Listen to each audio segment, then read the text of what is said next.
Qué bueno que continúa con nosotros aquí en Mega Noticias 3 de la tarde y como es habitual a esta hora ya nos vamos de lleno a nuestra mesa de análisis. Le doy la bienvenida a Alma Maldonado, investigadora del Departamento de Investigaciones Educativas del CINVESTAB. ¿Cómo estás, Alma? Muy buena tarde.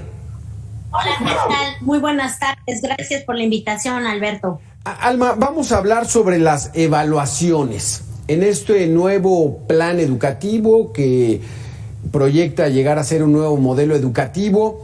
Esto de que no reprobarán los alumnos en preescolar, primaria y secundaria, en educación básica. Esto no está nuevo, ¿no, Alma? Yo no sé si ahora es un decreto, pero ya recuerdo que hace algunas décadas atrás que ya los profesores tenían la encomienda, la orden no formalizada de no reprobar a los alumnos. ¿Esto es así?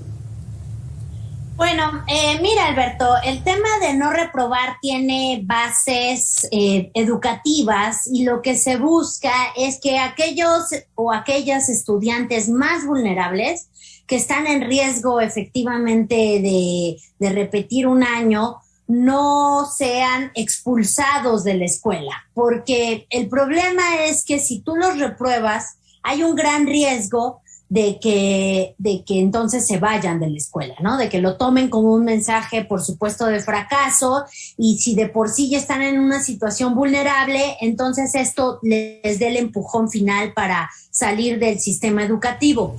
¿Qué hay que hacer? ¿Cómo apoyar a estos estudiantes con programas especiales? Es decir, no solamente es pasarlos, ¿no? Porque eso tampoco soluciona el problema. Porque ya vienen con problemas de aprendizaje previos. Entonces, lo que hay que hacer es cómo ayudarles, cómo crear programas focalizados para estos estudiantes y si bien no reprobarlos, sí ayudarles a que sigan progresando académicamente y no se estanquen. De lo contrario, también el problema solamente se pasa al siguiente año. Entonces, esa es un poco la lógica de esta idea de no reprobar y que se ha difundido tanto. Dime una cosa, Alma. Pedagógicamente, ¿qué tan correcto puede ser aquella frase famosa del profesor que dice examen sorpresa? Esa adrenalina, ese nervio, esa angustia que siente un alumno cuando viene, vamos a hacer examen, ¿eso es formativo también para los alumnos? ¿Debe seguir? ¿La evaluación debe hacerse para que cada uno vaya determinando de manera personal, pues voy bien o voy mal, o cómo está, Alma? Me haces una pregunta muy pertinente, Alberto, porque el nuevo plan de estudios y toda la polémica que se ha suscitado al respecto, hay una parte sobre la evaluación, donde nos están diciendo que la evaluación debe ser formativa y no sumativa, que sería un poco esta idea del examen. A mí me parece que lo que hay que dejar muy claro es que las dos evaluaciones ofrecen información importante sobre el proceso. Tú tampoco puedes descartar, y la idea de un examen porque te da unos ciertos elementos. Lo que yo digo es como una foto y obviamente la foto no te da el todo de la persona, ¿no? Si la persona está sonriendo, pues o sea, así saldrá la foto, si está triste, es un momento. Pero es un momento que vale la pena tener y sobre todo cuando estamos hablando de sistemas masivos como el mexicano, donde necesitamos tener fotos del sistema y saber que las niñas y los niños de tercero de primaria saben hacer sumas de tantas cifras o saben hacer restas, lo saben o no, y si les pongo en un examen lo pueden contestar o no. No para decir que son inteligentes o no son inteligentes, porque esa es otra cosa, pero sí para saber si enfrentados a un examen pueden responder correctamente una fracción o una operación matemática. Son útiles porque además con eso podemos comparar cómo están los niños y las niñas en todo el país y saber si en tercero tienen las bases suficientes para después pasar a cuarto. Exacto. Y que hagan un buen cuarto. Entonces, este debate de la evaluación, donde ahora nos dicen que hay que descartar el número, que no hay que fijarnos en el promedio, creo que vale la pena debatirlo un poco más, y sobre todo en el contexto donde nos quedamos sin instrumentos de evaluación estandarizada a nivel nacional, con la desaparición del INE al inicio de este sexenio. Déjame darle la bienvenida, Alma Maldonado, a Pedro Flores, doctor, profesor de la Universidad Autónoma de Querétaro. ¿Qué tal, Pedro? Gracias por estar con nosotros. Buenas tardes, Alberto. Gracias por invitarme y un gusto saludar a Alma. No sé si has estado escuchando los conceptos de Alma. La evaluación, sí. ¿Qué tan importante es que se enfrente un niño a la situación estresante de vamos a hacer un examen sorpresa y los voy a evaluar, y que el niño sepa que está ante un reto, porque ese es un reto y que a esa edad es un reto gigantesco? ¿Cómo podemos entenderlo, Pedro, de mantener esto a pesar de que sepan que no van a reprobar, que no se van a quedar en ese año, que van a seguir su trayectoria educativa? Yo creo que el tema es interesante porque cada grupo social tiene ciertas valoraciones sobre la evaluación. A ciertos grupos les interesa mucho que haya evaluación. A la sociedad, me atrevo a pensar, en términos generales también. Al gobierno, de manera muy interesante en ese sexenio, la evaluación tiene, me parece, un punto de aversión hacia ella, y la ha tratado de descafeinar a través de ciertos adjetivos como diagnóstica, formativa, etcétera, etcétera. Y otro es lo que le conviene al país le conviene tener datos generales de cómo los niños aprenden en las escuelas, y si esos aprendizajes están, por un lado, alineados a los currícula y por el otro lado a otros tipos de actividades. El hecho de no reprobar o reprobar en niveles básicos, como dijo Alba, la investigación educativa ha demostrado que es un predictor de abandono. Si tú repruebas a los niños se van a ir. ¿Qué prefieres tú como sociedad? ¿Que se vayan o tenerlos ahí? Todos preferimos tener a los estudiantes dentro del sistema educativo, dentro de las escuelas, y que aprendan. Para que aprendan se necesitan otro tipo de estrategias compensatorias para que los niños se nivelen.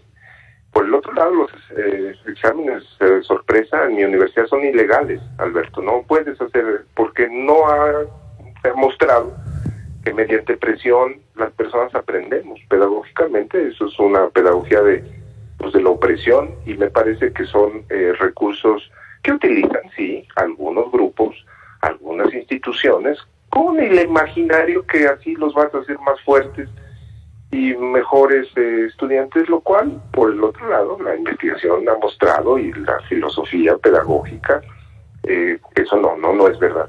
Pero estamos ante un reto. ¿Qué evaluación a futuro? Sí. ¿No? Porque el gobierno no la quiere, porque la sociedad no le importa, y porque tenemos estos problemas a partir de una pandemia que sí nos cruzó y nos dejó muy mal parados, mucho mal de lo que estábamos anteriormente. Entonces, es un buen tema de debate. ¿Qué evaluación a futuro? De gran debate. Aquí quisiera yo preguntarle a los dos, Alma Maldonado y Pedro Flores, ¿seguimos estando dentro de esta prueba PISA, que es la evaluación de comprensión de lectura y matemáticas? Sí, hasta donde sabemos, sí, Alberto, Okay. Aunque había reticencias sobre el pago, porque es caro para el PISA por los requerimientos técnicos. Ajá. Entonces, donde nos dijo el gobierno, sí Platícanos un poquitito, ¿qué es la prueba PISA, Alma?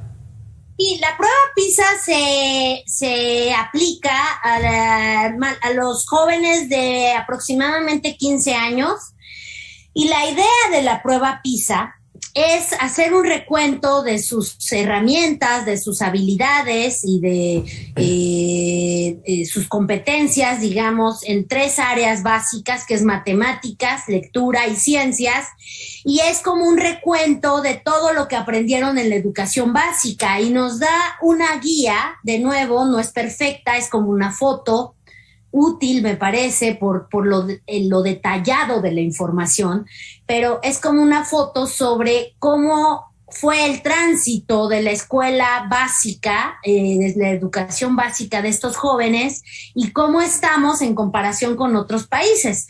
Lo que sucede es que ahora, con la retórica actual del gobierno, que la evaluación es mal vista y sobre todo a nivel educativo, pues no se ve importante que nos debamos comparar educativamente con otros países, incluyendo países de la región latinoamericana, porque no es que solo nos miramos con países del primer mundo, europeos, etcétera. Entonces, básicamente esa es la contribución de PISA y por eso es muy útil para saber dónde vamos. Un poco a mí me preocupa que nunca hemos mejorado realmente en PISA. Es muy difícil, obviamente implica un proceso largo, pero parece como que ya renunciamos a eso y entonces mejor volteamos a otra cosa y ahora vamos a ser innovadores en el aula y vamos a implementar este nuevo plan de estudios, porque la verdad es que nunca pudimos mejorar en estas cosas básicas que son competencias matemáticas, de comprensión de lectura y de ciencia. Pedro Flores, ¿estás tú de acuerdo en que se siga aplicando la prueba PISA y que sigamos teniendo esa fotografía de cuál es el diagnóstico de los estudiantes de educación pública en el país? Sí, no, sin duda alguna, los resultados de la prueba PISA que surgieron en México desde la primera aplicación fue en 2000, no en balde, con un contexto muy distinto al que vivimos ahora a nivel local, nacional y a nivel mundial, nos dieron una referencia importantísima. Ahora podíamos hacer comparaciones, fíjate tú, entre estados y países por la manera en cómo se presentaba la información. Gracias a PISA, como bien dijo Alma, no es una prueba lineal currículum, es una prueba en donde tú demuestras qué puedes hacer tú con el conocimiento, y eso es muy importante porque manda la señal de que la sociedad pues debe estar involucrada en las capacidades que los jóvenes de 15 años o más, ya sea que estén en secundaria o en prepa, tendrán que desplegar. Esa prueba, si tú revisas los datos, en 2003 fue un escandalazo, pero movilizó socialmente a un país para exigir que la calidad debía mejorar. Y esto me parece importantísimo. 8 años antes, en el 95, la SEP ocultó las pruebas internacionales con el argumento de no generar más problemas. Y en 2003 todos teníamos los datos a la mano y todos podíamos debatir. Es una cosa muy interesante lo que nos ocurrió. Antes nos quejábamos de no tener información, luego cuando las teníamos, no parecía que no sabíamos muy bien cómo utilizar esos resultados. Había algunas opiniones y juicios totalmente desproporcionados de si México es un país de reprobados. Creo que no, pero ahora ya no lo tenemos. Entonces volvemos a tener esta opacidad de los regímenes autoritarios del pasado con un gobierno democráticamente electo. Es muy grave que no tengamos estos referentes. Qué contradicción, Pedro, que ahora en lugar de que se abran estos datos para verdaderamente hacernos un diagnóstico y, como tú dices, que hacerle un acicate a la educación pública y que se mejore, no, otra vez la volvemos a ocultar y otra vez nos volvemos al oscurantismo. Alma Maldonado, este nuevo plan de estudios, brevemente, ¿confías que va a tener éxito? Quisiera que tuviera éxito, pero dadas la información con la que contamos, la opacidad en muchos otros rubros sobre la implementación, el que no tengamos a la mano ya los contenidos curriculares específicos, el que no sepamos cuál es el diseño del plan piloto, que hoy no sepamos cuáles van a ser las 30 escuelas de cada estado, eso augura no el mejor inicio para lo que tendría que ser una convocatoria nacional, un amplio consenso sobre hacia dónde movemos la educación, porque además eso blindaría al plan. ¿no? Si fuera por consenso, si se permitieran la crítica, las dudas, si respondieran todos estos temas y tomáramos menos premura para implementarlo,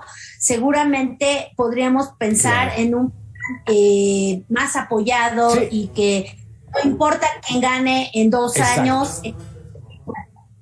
Exactamente, sería un plan mucho más sólido, más fuerte, y el cual pues apoyaríamos todos. Desafortunadamente se nos acabó el tiempo. Alma Maldonado, investigadora del Departamento de Investigaciones Educativas del CINVESTAP, y doctor Pedro Flores Crespo, profesor de la Universidad Autónoma de Querétaro. Muchísimas gracias por estar con nosotros, y personalmente yo sí creo que es importante evaluar y es importante competir, porque ahí es donde se va surgiendo una batalla sana en mejorar y lograr mucho mejores resultados. Pero bueno, ahora esperemos con este nuevo plan. Muchísimas gracias a los dos.